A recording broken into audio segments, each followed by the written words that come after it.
So this is the Stateline Campground in Utah, and I'm going to do a quick little walkthrough of it. It's got 8 numbered campsites.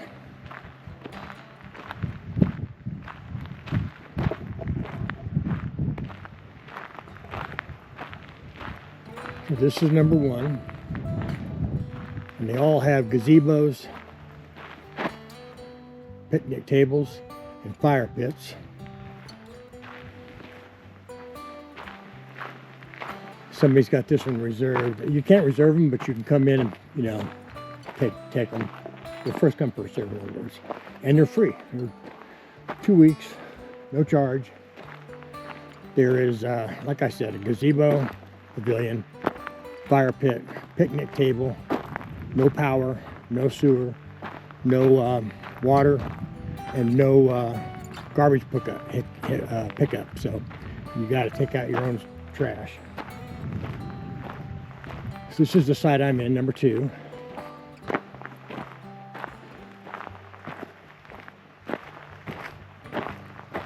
Nice little pavilions with like a handicap walkway up to the pavilion and down to the fire pit.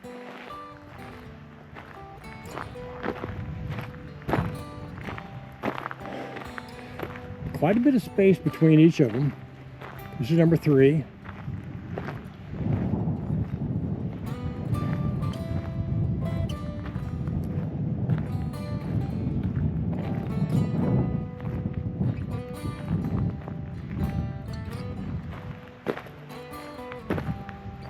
Number 4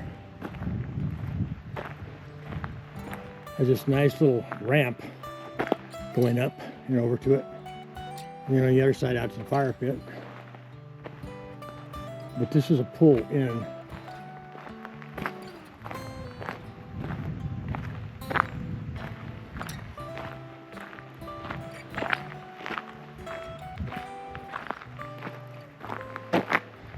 Site number 5.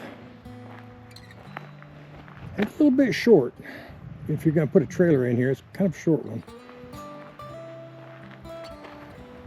But again, a pavilion.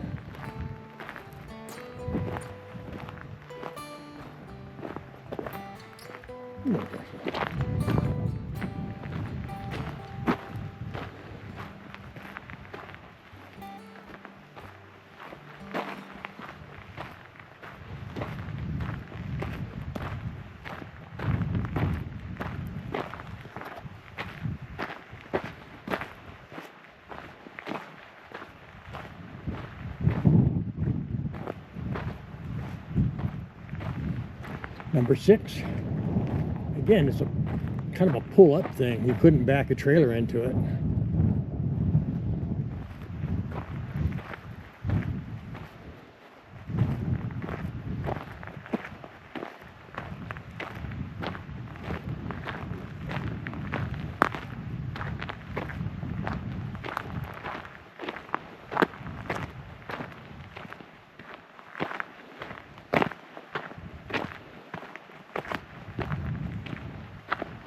So number 7, it looks like, is strictly a tent site.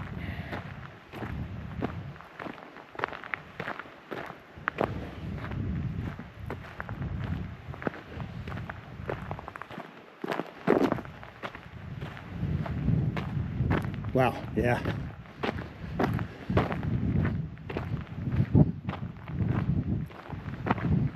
Yeah. That's strictly a tent site. It's got quite a ravine just to get in there. 2 ravines.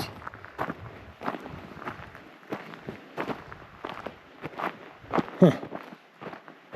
That's quite a drop. Awfully private, but still. I wouldn't want to pull even my trailer in here. I could, but I don't want to. But it's a tent site only. No trailers.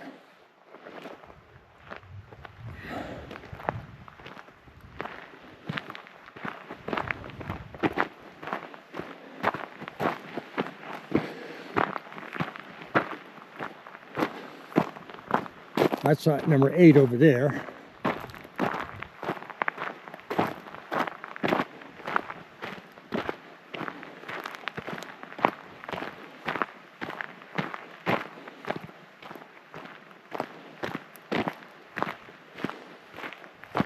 So number 8 is a pull through. I can make that work with my trailer. Pull right in here and open up. Yeah, there's a fire pit over there. The gazebo pavilion is kind of small, way smaller than the others.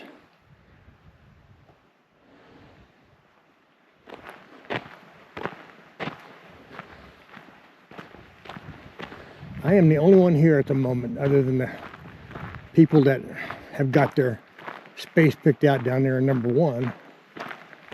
At the moment, I'm the only one actually here. There was a couple, Ben and Marcia from Tucson. They were here in number 4. And they just pulled out a few minutes ago. I waited till they left to do this walk around because I didn't want to bother anybody. 2 bathrooms.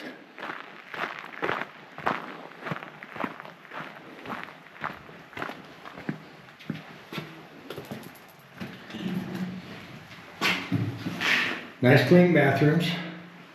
Toilet paper. Grab bars. They have lights in them, I think. I didn't come out here last night at night, so I don't know.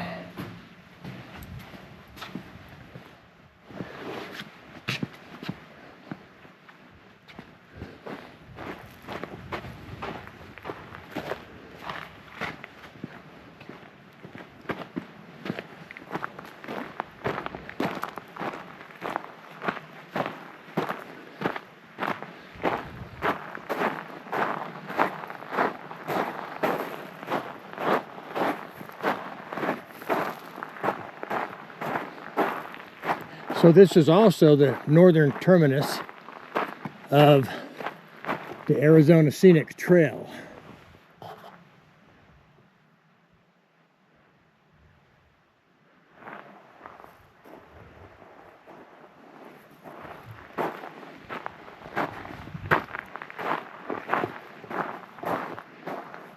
And the marker here says the Arizona Trail in the land of Arizona through desert, heat, or snow winds a trail for folks to follow from Utah to Old Mexico. It's the Arizona Trail, a path through the great Southwest, a diverse track through wood and stone. Your spirit it will test. Some will push and pedal, some will hike or run. Others will ride their horse or mule. What else could be more fun? Oh, sure, you'll sweat and blister. You'll feel the miles each day. You'll shiver at the loneliness. Your feet and seat will pay. But you'll see moonlight on the borderlands. You'll see stars on the Mogollon. You'll feel warmth of winter sun. You'll be thrilled straight through to the bone. The aches and pains will fade away. You'll feel renewed and whole. You'll never be the same again with Arizona in your soul.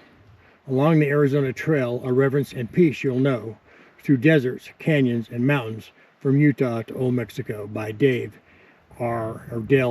Shewalter.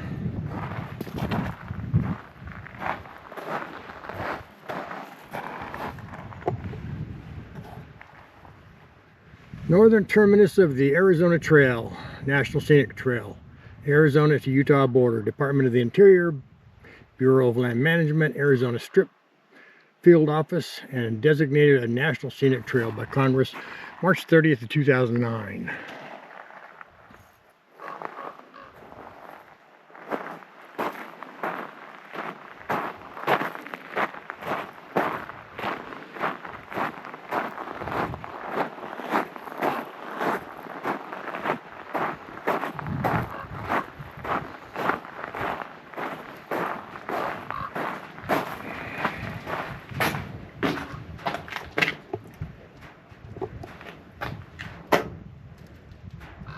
Vermilion Cliffs National Monument, Paria Canyon, Vermilion Cliffs Wilderness, Grand Staircase Escalante National Monument.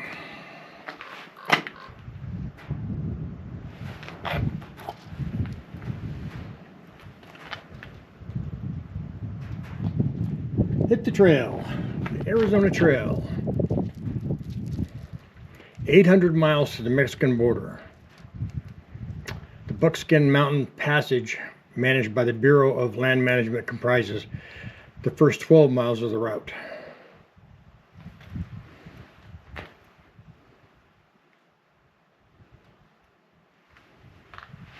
And the Great Western Trail.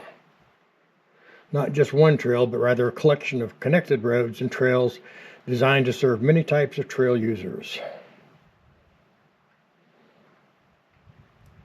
Travelers in the Old West made their way by foot, horseback, traversing deep valleys, mountain passes, and vast plains.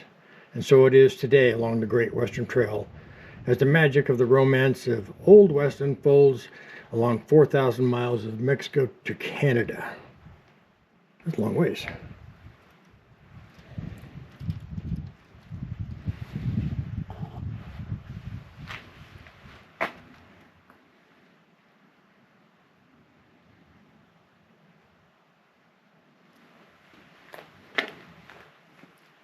A lonely crossroads.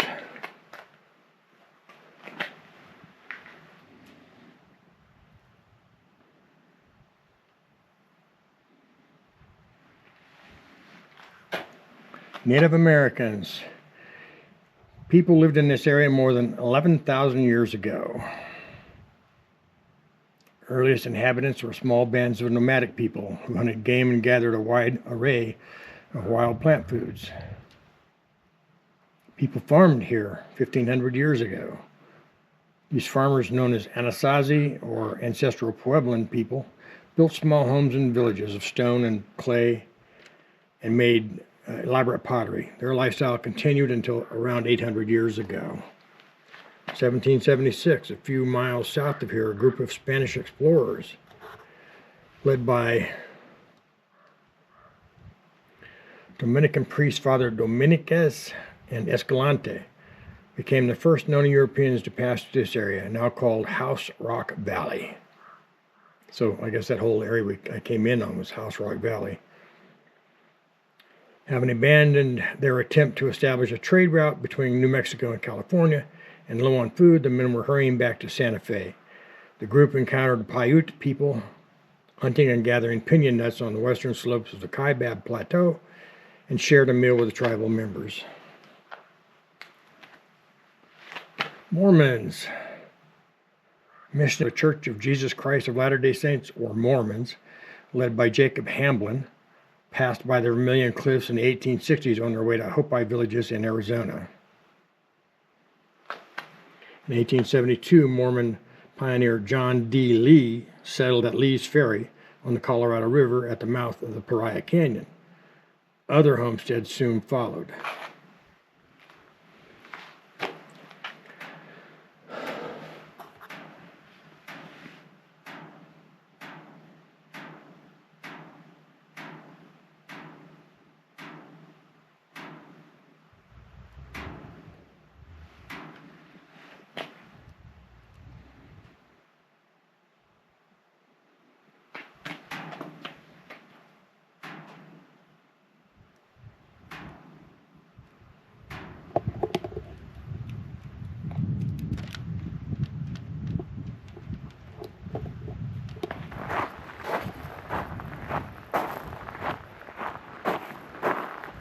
So that's the tour of Stateline Campground, Utah. It's a really nice little campground. 8 campsites. Clean. Very little undergrowth. The restrooms are clean and don't stink. Just really nice here. I really wanted to go walk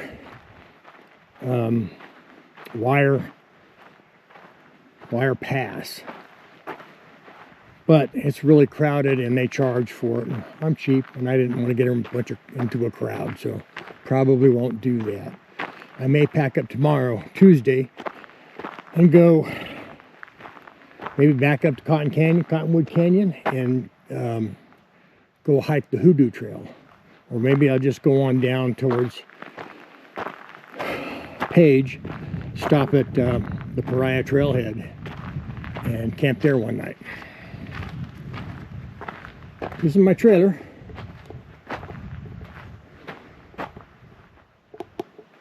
Mods. Since the last time I did a mod video on this, I've got the H-calorie heater. I've got it hooked up with a hose for an intake side and a hose for the outtake side.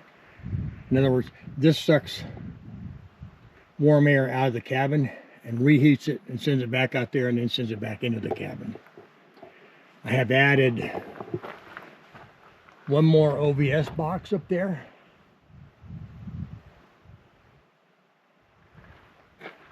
And on the inside, I saw this on a post on Facebook for the Owners Exchange.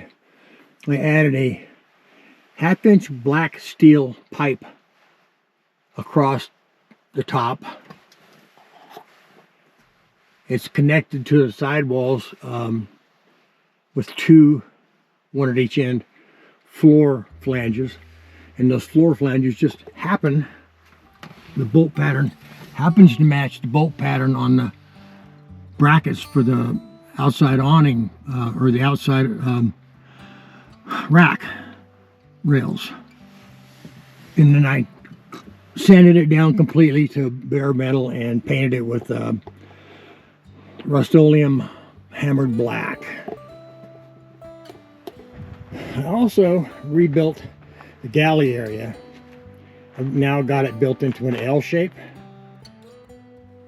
And all of those tables, except for the black one, those tables go in my box up top, out of the way. So that gives me a lot more working space. Well, I already have it crowded.